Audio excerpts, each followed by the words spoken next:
دوستای خوبم سلام.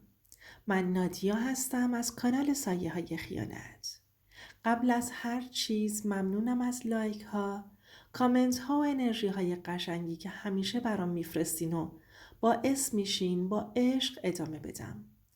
امشب میخوام فصل دوم این داستان واقعی رو براتون شروع کنم. داستانی که پر از حس و تصمیم های سخته و لحظه هایی که شاید هیچ وقت فراموش نشه. خب، آماده اید بریم سراغ شنیدن بقیه داستان؟ صبح روز بعد یه حس عجیبی داشتم. دیگه قرار نبود فقط بمونم و نظاره‌گر باشم. پدرم رفته بود و حالا مسئولیت واقعی زندگی روی دوشم بود. اولین کاری که کردم دفترچه و سندها رو جمع کردم و رفتم سراغ مامان. گفتم مامان، من نصف پول و نصف زمین رو میذارم پیش شما. هر طور صلاح دونستی تقسیم کن بین بچه ها. مامان اول بهم خیره شد. بعد با یه آه بلند گفت بابات همیشه میخواست تو آروم باشی. حالا ببینم که چی کار میکنی. حس کردم یه سنگ بزرگ از رو دوشم برداشته شده. اما همزمان یه ترس عجیب هم داشتم. مصطفی هنوز رفته بود و هر لحظه ممکن بود برگرده با عصبانیت بیشتر. بعد از ظهر اون روز رفتم بیرون. با همون سندها و دفترچه ها تو کیفم. تصمیم گرفتم یه مغازه ابزارالات باز کنم. حالا چرا ابزارالات؟ چون همیشه به کار کردم با دست علاقه داشتم و میخواستم از صفر شروع کنم. درست مثل بابا که هیچ وقت چیز رو از دست نداد ولی با سختی جمع کرد. مغازه کوچیکی پیدا کردم. گوشه یه خیابون خلوت. یه سری ابزار ابتدایی، چند متر سیم، یه جعبه پیچ و مهره. شروع کارم همین بود. کار کردم با دست حس عجیبی داشت. انگار هر پیچ و مهره بخشی از گذشته پدرم رو زنده می کرد. اما داستان به همین سادگی نبود. مصطفی یه روز صبح زود اومد پیشم. چهرش پر از عصبانیت و تحقیر بود. گفت رضا، چرا یه مغازه باز کردی؟ این پول میتونست زندگی ما رو بسازه. گفتم مصطفی، من نمیخوام به کسی ظلم کنم. فقط دارم راه خودم رو میرم. ولی اون کوتاه نیومد. چند دقیقه با هم بحث کردیم. بعد یه چیز جالب شد. مصطفی فهمید من تصمیم گرفته بودم پولم رو مدیریت کنم بدون جنگ و دعوا. یه جور آرامش تو چهرش اومد. ولی هنوز حس می کردم یه چیزی زیر پوستش باقی مونده. چند هفته گذشت. هر روز صبح بیرفتم مغازه. ابزارها رو مرتب می کردم. سفارش می گرفتم. با مشتری صحبت می کردم. شبها وقتی خونه می رسیدم نامه بابا رو دوباره می خوندم. می فهمیدم راز واقعی پدر فقط ثروت نبود. بلکه یاد دادن صبر، شجاعت و درست کاری بود. من باید با سهمم درست رفتار می کردم. حتی وقتی حسادت و طمع اطرافم رو می دیدم. یه روز بعد از ظهر وقتی مغازه خلوت بود با خودم گفتم رضا، باید یه قدم بزرگ برداری. پول رو تقسیم کردم. نصف واقعی پیش مامان، نصف برای کسب و کار خودم. همه چیز ثبت و رسیدها تو دفترچه بود. حس عجیبی داشتم. هم راضی بودم، هم ترسیده بودم. مصطفی وقتی خبردار شد، اول عصبی بود. ولی بعد با یه نگاه به من گفت رضا، تو راست میگی. شاید اینجوری بهتره. و من فهمیدم پدرم حتی بعد از رفتنش تونسته منو راهنمایی کنه. روزها گذشت. مغازم رونق گرفت. مشتریها کم کم منو شناختند. دوستای جدید پیدا کردم. اما هر شب وقتی همه خواب بودند می نشستم کنار پنجره و نامه بابا رو دوباره می خوندم و به گذشتم فکر می کردم. یه چیز برام روشن شد. ثروت واقعی فقط پول نیست، بلکه آرامش و درست کاریه که به نسل بعد منتقل میشه. فرداییش یه صبح سرد و خاکستری بود. همین طور که داشتم مغازه رو مرتب می کردم. تلفن زنگ خورد. شماره ناشناس بود. برداشتم و صدای مصطفی رو پشت خط شنیدم. رضا، وقتش حرفای جدی بزنیم. بیا دفتر وکیل، حرفامو اونجا میزنم. نفسم برید. نمیدونستم این یعنی چی. مصطفی دنبال یه مسیر قانونی بود تا سهم بیشتری از پول و زمین پدر رو به زور بگیره. اما من آماده بودم. آماده برای مقابله. اما نه با خشونت، با هوشمندی و آرامش. دفتر وکیل شیک و سرد بود. پر از شیشه و نور مصنوعی. مصطفی نشسته بود و یه لبخند عصبی به من زد. وکیل هم نشسته بود. دفترچه ها و پرونده ها جلوی ما بود. مصطفی شروع کرد. رضا، پدر سهممو نذاشت. این عادلانه نیست. من حقمو میخوام. گفتم مصطفی، بابا خودش تصمیم گرفته. نامش هم هست. اگه بخوای دعوا کنی همه چیزو رسانه‌ای میکنیم. خونمون خراب میشه. ولی مصطفی کوتاه نمی اومد. وکیل شروع کرد پرونده ها رو باز کردن و با استدلال های قانونی توضیح داد که مصطفی شانس داره یه قسمت بیشتر رو بگیره. حس کردم قلبم تند میزنه. ولی یادم افتاد حرف های پدرم رو که رضا، همیشه با دل و منطق پیش برو. چند روز بعد مصطفی دوباره اومد پیشم. این بار با نقشه عجیب. خواست با حرفهای احساسی منو به سمت کوتاه اومدن سوق بده. انگار من مقصر بودم. رضا ببین، ما که بزرگ شدیم. هر کدوممون سهممون رو میخوایم. چرا تو سهم منو کم کردی؟ من با آرامش جواب دادم. مصطفی، من سهم تو کم نکردم. فقط میخوام درست پیش بره. خانواده مهمتر از پوله. ولی نگاهش پر از حسادت بود. میخواستم بهش بفهمونم که راه پدر راه صلح و احترام بود، نه جنگ و دعوا. هفته ها گذشت. پرونده های وکالت و مشاوره ها ادامه داشت. هر روز یه چالش جدید.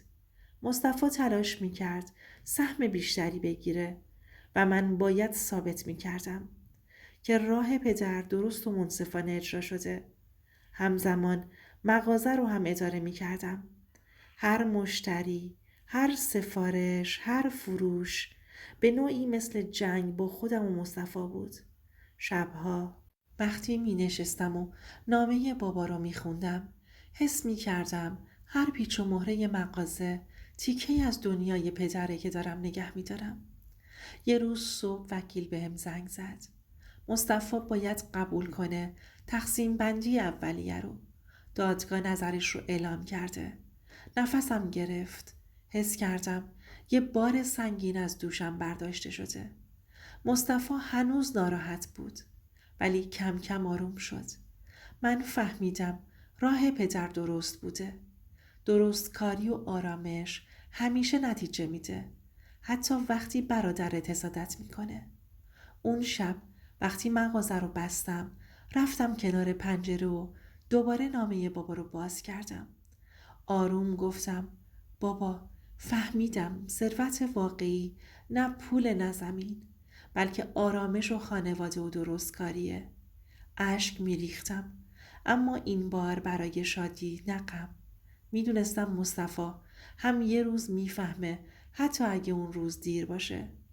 صبح یه روز بهاری نسیم خنکی میوزید و نور خورشید از پنجره مغازه روی میز کارم میافتاد. چند ماه از دعواهای ارث و کشمکش با مصطفی گذشته بود. حالا مغازه کوچیکم کم کم داشت رنگ و روی زندگی واقعی می گرفت. همین که در مغازه رو باز کردم، چند مشتری منتظر بودن. یکی از همسایه ها که همیشه تعمیراتش رو ازم می گرفت لبخند زد و گفت رضا، دستت درد نکنه. کارتو درست انجام دادی. حس خوبی داشتم. فکر کردم این همون حسیه که بابا همیشه میخواست من تجربه کنم. کار با دست. اعتماد مردم، زندگی واقعی. چند هفته بعد تونستم یه قرارداد بزرگ با یه شرکت ساختمونی ببندم. این یعنی مغازه دیگه، فقط یه مغازه کوچیک توی کوچه نبود، بلکه یه شروع واقعی برای زندگی مستقل من بود. هر روز صبح با انگیزه بیشتری میرفتم مغازه. هر پیچ و مهره، هر ابزار، هر مشتری، همه جزئی از مسیرم شده بودند. اما حتی با موفقیت یه چیزی همیشه زیر پوستم بود. مصطفی هنوز ناراحت بود. هرچند حالا کمتر دعوا می کرد، اما حسادتش هنوز مثل یه سایه روی ذهنم بود. یه روز وقتی داشتم مغازه رو مرتب می کردم، یکی از مشتریها اومد که اسمش سهراب بود. سهراب اهل همون محله بود و صاحب یک کارگاه بزرگ. از حرفاش فهمیدم خودش هم سالها با تلاش شروع کرده و تونسته زندگی خودش رو بسازه. کم کم شد دوست صمیمی من. کسی که نه تنها توی کار بلکه توی مسائل شخصی هم پشتیبانم شد. با سهراب حس کردم که زندگی دوباره شیرین شده. حالا دیگه تنها نبودم. حتی وقتی مصطفی زیر پوسته حسادتش میخزید. یه شب که مغازه بسته بود، نشستم روی صندلی و به ابزارهای اطرافم نگاه کردم. فکر کردم پدرم همیشه میخواست من یاد بگیرم که ثروت واقعی فقط پول نیست، بلکه آرامشه، درستکاری و زندگی درست با آدمهای درسته. همین فکر باعث شد تصمیم بگیرم حتی اگه مصطفی دوباره وارد بازی بشه، آرامش خودم رو حفظ کنم. دیگه نمیخواستم هیچ کس به خاطر پول یا حسادت مسیر منو خراب کنه. یه روز بعد از ظهر مصطفی دوباره سر و کلش پیدا شد. اما این بار با آرامش بیشتری اومد. انگار فهمیده بود که هیچ جنگی با من جواب نمیده. رضا، میبینم کارت درست پیش رفته. با یه لبخند عصبی گفتم مصطفی، زندگی من و تو همیشه اینطور نباید درگیر باشه. هر کدوم مسیر خودمون رو داریم. و اون سرش رو تکون داد. انگار قبول کرده باشه یا حداقل میخواست قبول کنه. شب شد. مغازه خلوت بود.